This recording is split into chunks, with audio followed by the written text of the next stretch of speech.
Baleia Rossi, bem-vindo ao Papo Antagonista. Boa noite.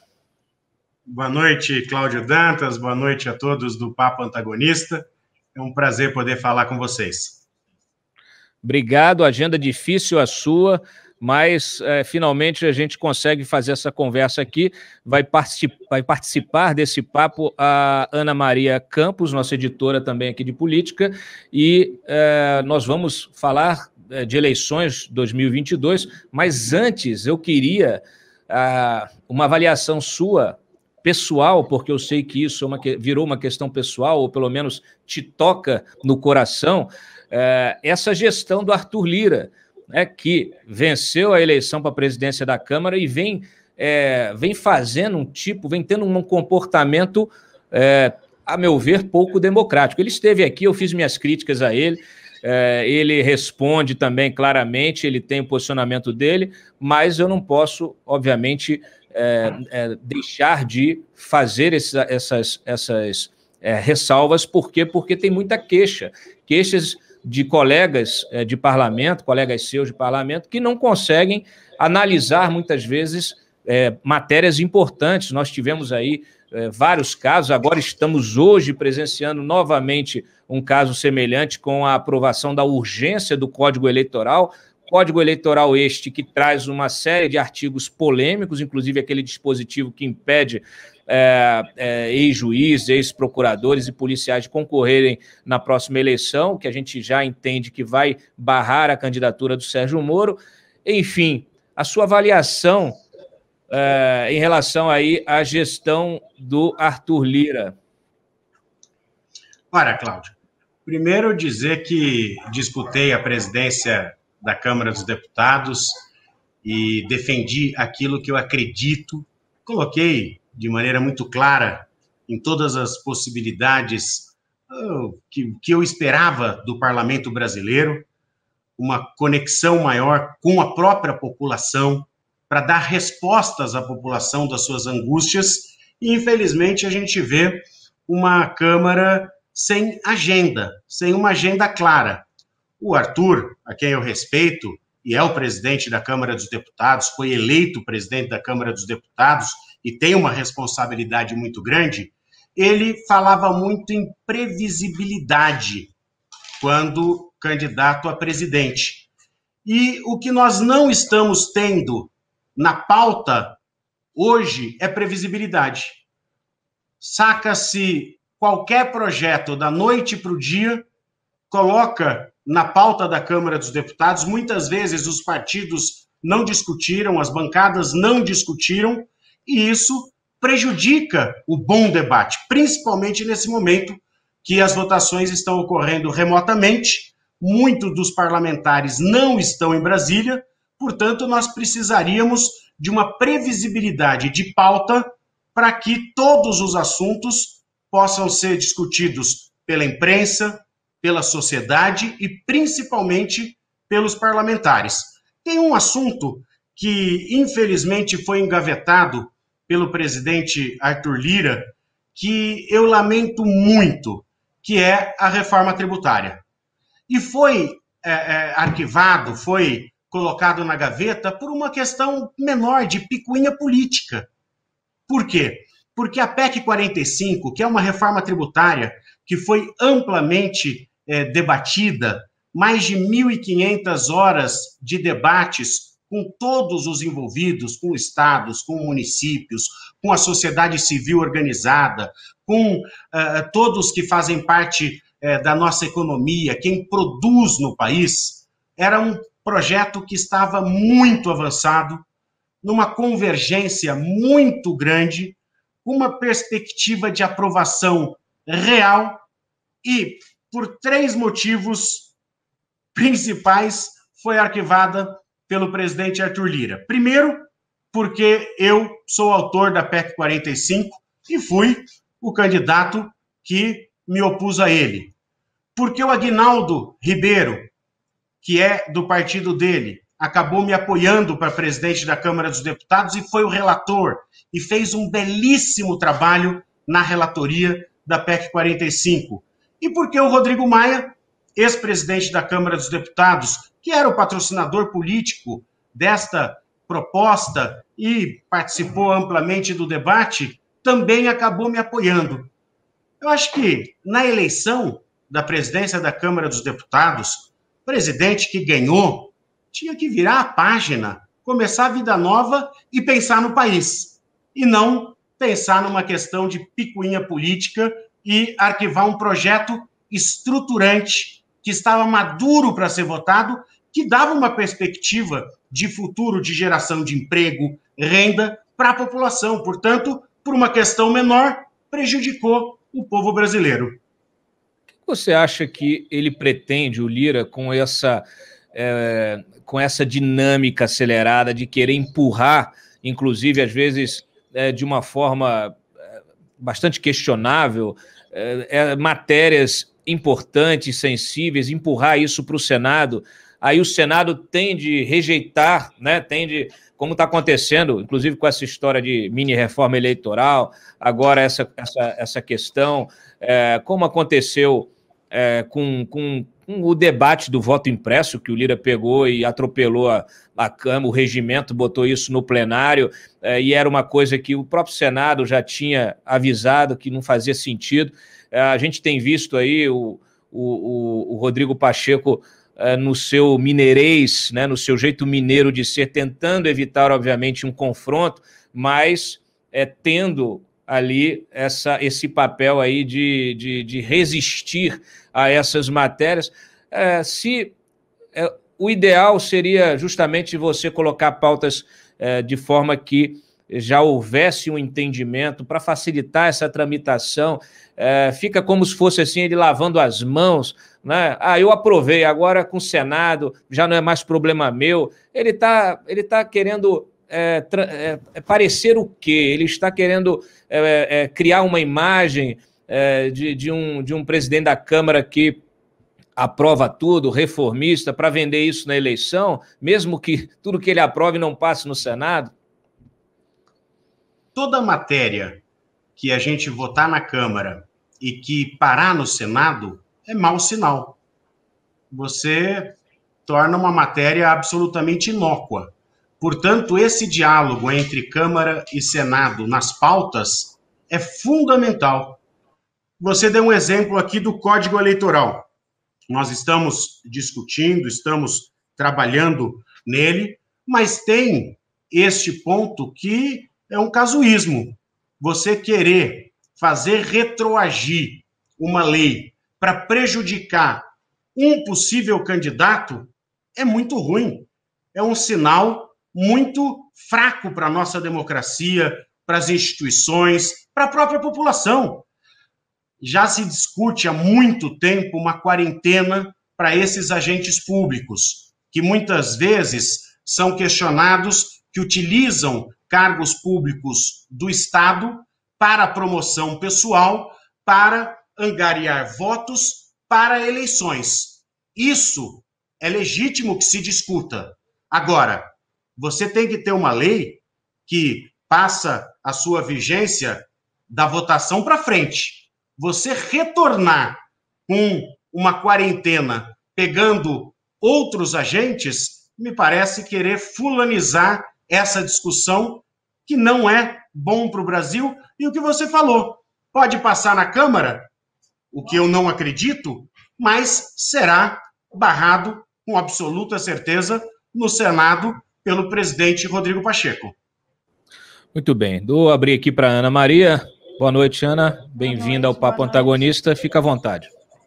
Presidente, o ex-presidente Lula começou a peregrinação dele nesse último mês procurando antigos aliados do MDB, né? Esteve no Nordeste, conversou com Garibaldi Alves, com o Sarney, com a Rosiana Sarney, e a gente vê que ele está tentando reatar uma aliança com o MDB que havia para a eleição de Dilma, né? Como é que essa definição vai sair? Eu vejo que o senhor trabalha para uma terceira via, está tentando construir um nome que não seja nem Lula, nem aliado de Lula, nem de Bolsonaro, mas os interesses do MDB são sempre muito ligados aos interesses regionais. Como é que vai sair a definição do MDB para as eleições de 2022? Olha, Ana, o que une o MDB hoje é uma candidatura alternativa, é uma candidatura do meio que não seja dos extremos. Hoje nós já temos 2 candidaturas postas, que a gente respeita, é do processo democrático, mas o MDB está fazendo uma construção, inclusive sem fulanizar a sucessão e a eleição de 2022, nós, a semana passada, apresentamos, através da Fundação Ulisses Guimarães, um projeto que chama-se Todos por um Só Brasil, que é um projeto do que defende o MDB, onde nós estamos, para onde nós queremos ir e quais são as defesas do partido nas áreas cruciais para a população, como educação, saúde, economia, área social. Este documento foi apresentado, inclusive, a semana passada, com a presença do ex-presidente Michel Temer, com a presença do Eduardo Braga, que é o nosso líder no Senado, e a maioria dos senadores estavam presentes, com a presença do nosso líder, Isnaldo Bulhões, líder na Câmara dos Deputados, e a maioria dos deputados estavam presentes, e é o início de uma discussão com toda a base do nosso partido. O MDB é um partido municipalista, é um partido que saiu muito forte das eleições de 2020, é o maior partido porque tem o maior número de vereadores, tem o maior número de prefeitos, vice-prefeitos, deputados estaduais, senadores, tem uma grande bancada na Câmara Federal, e nós vamos agora nos aprofundar sobre este projeto de país que nós queremos apresentar. E vamos, sim, discutir internamente. Hoje, eu posso te garantir que nós já temos maioria para o lançamento de uma candidatura própria que vai defender este projeto. Então, essa questão do diálogo do ex-presidente Lula com lideranças do MDB, política é conversa. Nós temos ex-senadores, senadores, ex-governadores, governadores, que se receberem uma ligação de um ex-presidente da República, jamais vão deixar de dialogar. Como não deixam de dialogar também com o próprio presidente Bolsonaro. Mas nós estamos trabalhando... Que o senhor citou seria da senadora Simone Tebet ou teria um outro nome do MDB forte? Hoje ganha muita força no MDB a possível candidatura da senadora Simone Tebet, que tem feito um trabalho muito importante para o país na CPI. A Simone Tebet, que foi presidente da CCJ, que é hoje a líder da bancada feminina no Senado, ela foi prefeita 2 vezes da cidade que é a origem dela, no Mato Grosso do Sul, foi vice-governadora, é senadora da República, é uma pessoa que tem uma vida pública exemplar e que une hoje o nosso MDB. Claro que isso faz parte de uma construção, nós precisamos, inclusive, convencê-la que este é um caminho, mas eu tenho visto nela um entusiasmo muito grande. Hoje mesmo ela participou de um bate-papo aqui no MDB com toda a nossa juventude, com os 27 presidentes estaduais da nossa juventude, e passou para todos muita energia, muita vontade, e eu tenho certeza que a população espera do MDB um candidato equilibrado, moderado, que possa entregar respostas, trabalho, que é o que nós não estamos, infelizmente, vendo hoje por parte do governo federal.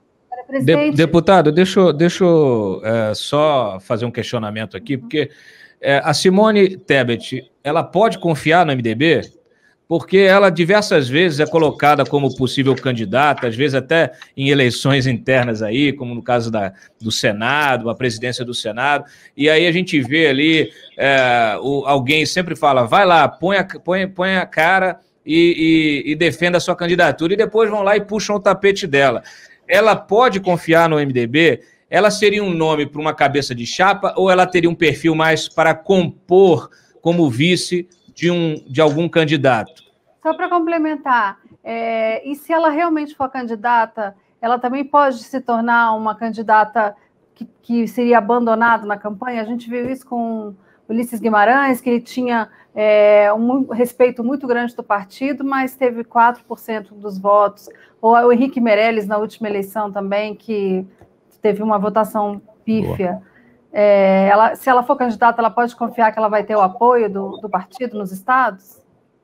Ana e Cláudio, eu acredito que nós vivemos um novo momento do MDB e a candidatura possível da Simone Tebet, ela é uma construção que não é da cúpula do partido, ela é discutida na base. Hoje, se você perguntar para os nossos milhares de vereadores espalhados pelos 4 cantos do país, o nome dela está muito consolidado.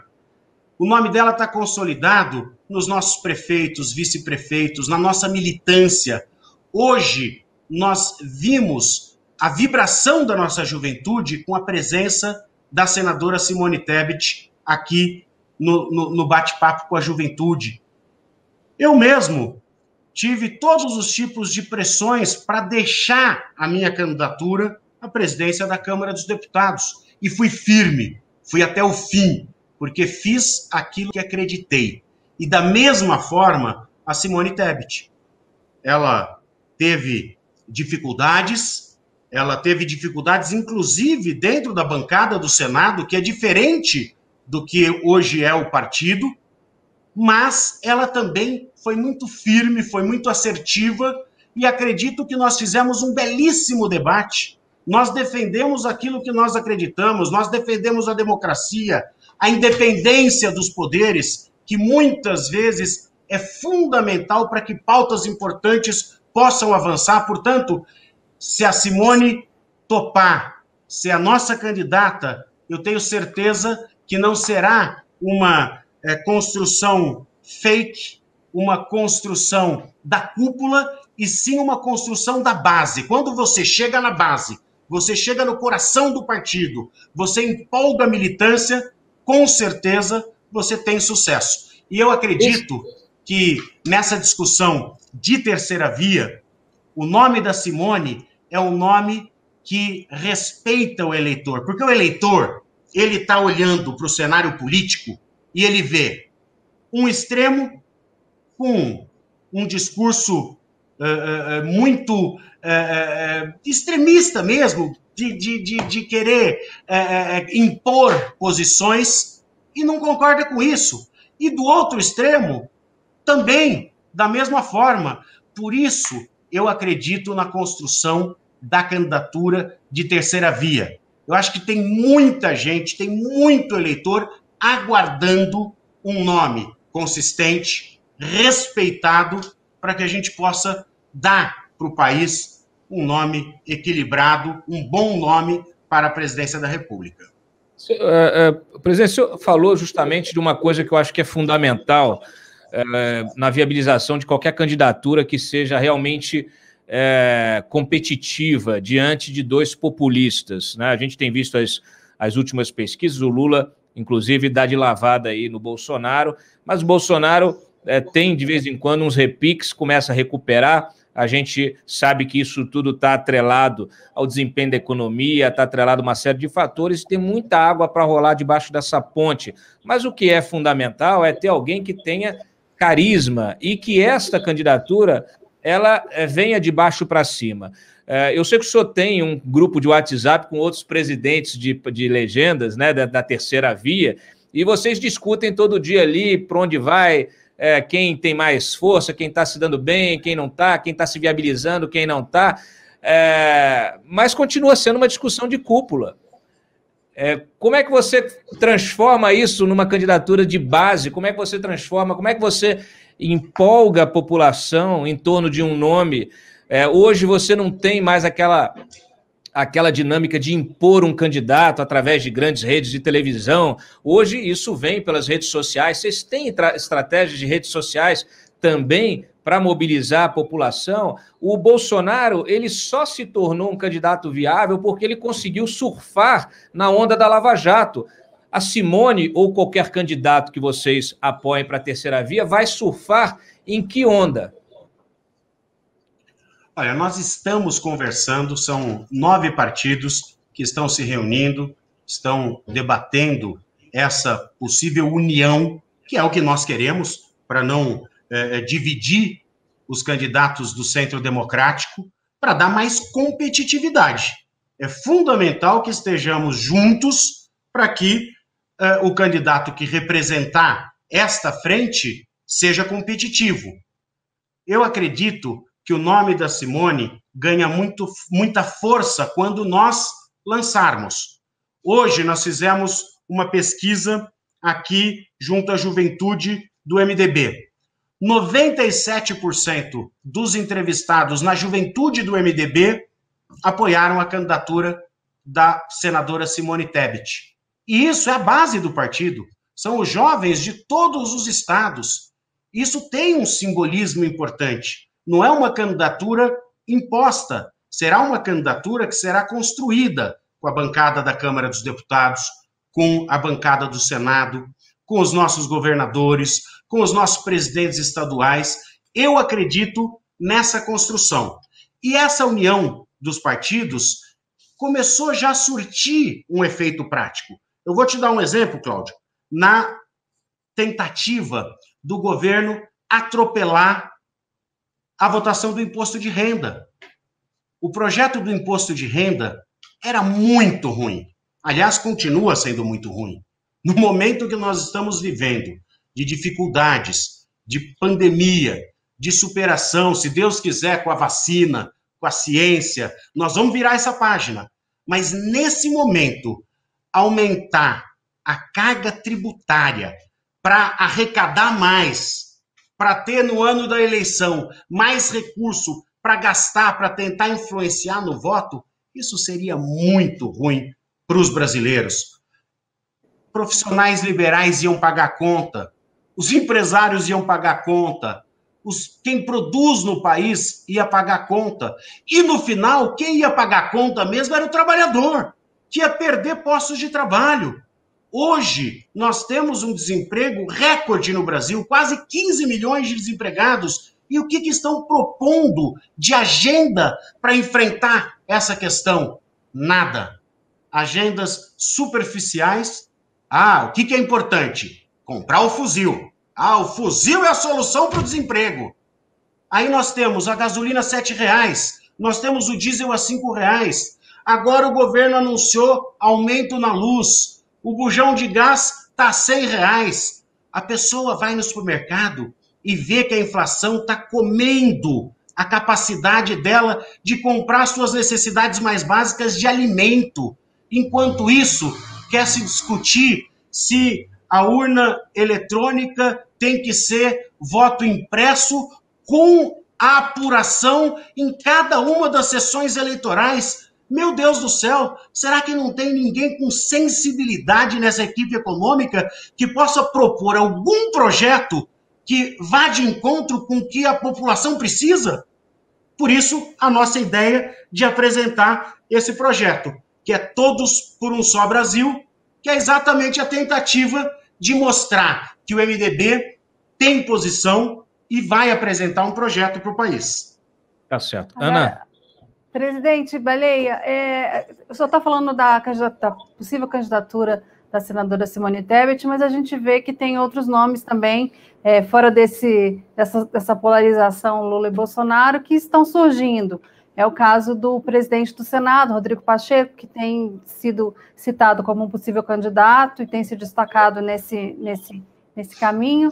A gente vê o governador de São Paulo, João Dória, que está querendo disputar as prévias, tem muito empenho em ser candidato também. Na sua opinião, o que seria melhor? Uma união dessas forças ou várias candidaturas contra essa polarização?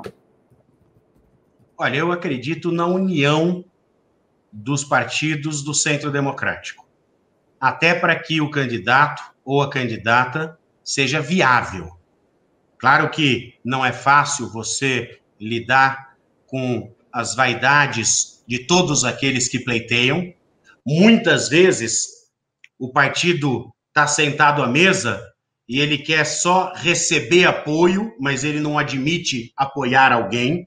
Mas esses 9 partidos que nós estamos conversando, MDB, PSDB, PSL, Cidadania, PV, Novo, Solidariedade, nós estamos discutindo uma união para que um candidato possa representar esta corrente. Se nós conseguirmos este resultado, eu tenho certeza que a candidatura fica forte. Claro que nós temos o PSDB com as prévias, tem o governador João Dória, que eu respeito muito, que é do meu estado de São Paulo, tem o Eduardo Leite, que é um grande governador do Rio Grande do Sul, estão disputando internamente quem será o nome colocado para essa frente de partidos. Tem o nome do Mandetta pelo Democratas, o próprio Rodrigo Pacheco é um grande nome no Senado, tem se destacado com bastante equilíbrio. Agora, nós acreditamos que, por ser mulher, por ser guerreira, pelas características que tem, a Simone Tebet pode ser o nome que una o Centro Democrático. Se dividir muito, aí eu sou sincero em dizer, claro que as dificuldades vão ser maiores, porque nós já temos 2 candidaturas que têm apelo popular, que têm o seu nicho, que têm a sua parcela da população, mas as pesquisas demonstram também que quando você coloca a alternativa, olha, nenhum, nem outro, você tem aí mais de 50% da população que diz que gostaria de uma alternativa. É isso que nós queremos apresentar para o país. Para finalizar, presidente, se o senhor tivesse sido eleito no lugar do Arthur Lira, o senhor teria colocado o impeachment para andar? Embora na sua campanha o senhor tenha sido contra, eu entendo que desde então as coisas mudaram muito, né? E a situação ficou dramática e, obviamente, os indícios de crime se tornaram flagrantes. O Arthur Lira tem segurado isso, não se discute impeachment com Arthur Lira. Então eu te pergunto, se o senhor estivesse na presidência, o senhor teria convocado o impeachment, teria colocado o impeachment para andar? Com a situação, com as provas que estão postas hoje? Eu assumi um compromisso, inclusive, como candidato, de analisar e de não sentar em cima dos mais de 100 pedidos de impeachment. Eu acredito que cabe ao presidente da Câmara dos Deputados esta análise que não está sendo feita. Se eu tivesse sido eleito presidente da Câmara dos Deputados, com absoluta certeza, faria uma análise técnica, jurídica, política e colocaria isso para os líderes partidários. O que não pode é simplesmente você sentar em cima dessas questões que são importantes para a nação e não dar a possibilidade de uma análise técnica de cada um desses pedidos. Eu confesso que eu não tenho conhecimento dos pedidos, mas se fosse presidente da Câmara dos Deputados, analisaria um a um com muito critério. Tem uma leitora nossa aqui, a Fabiana Grossi, que está perguntando o seguinte: qual é a possibilidade de Tebet e Alessandro Vieira na mesma chapa? Eu vi que o Alessandro Vieira colocou o seu nome à disposição do Cidadania. O Cidadania é um dos partidos que fazem parte desse centro democrático. Vejo no senador também qualidades. Acredito que é um nome que vem para somar. Quanto mais nomes nós tivermos dispostos a fazer esse diálogo e essa somatória final, mais forte o centro democrático vai ter. Claro, falta para o centro, para uma candidatura que vai ser construída, falta paixão, falta amor, falta ter uma chegada até a população. Mas eu acredito que com um bom projeto, mostrando que é uma candidatura que vai dar resultado, que vai enfrentar problemas que afligem a nossa população, eu tenho certeza que essa é uma construção que vai dar certo. Tá certo. Obrigado pela sua participação aqui no Papo Antagonista. Baleia Rossi, deputado, presidente do MDB. O programa, obviamente, permanece aberto para futuras colaborações. Muito obrigado, boa noite a todos.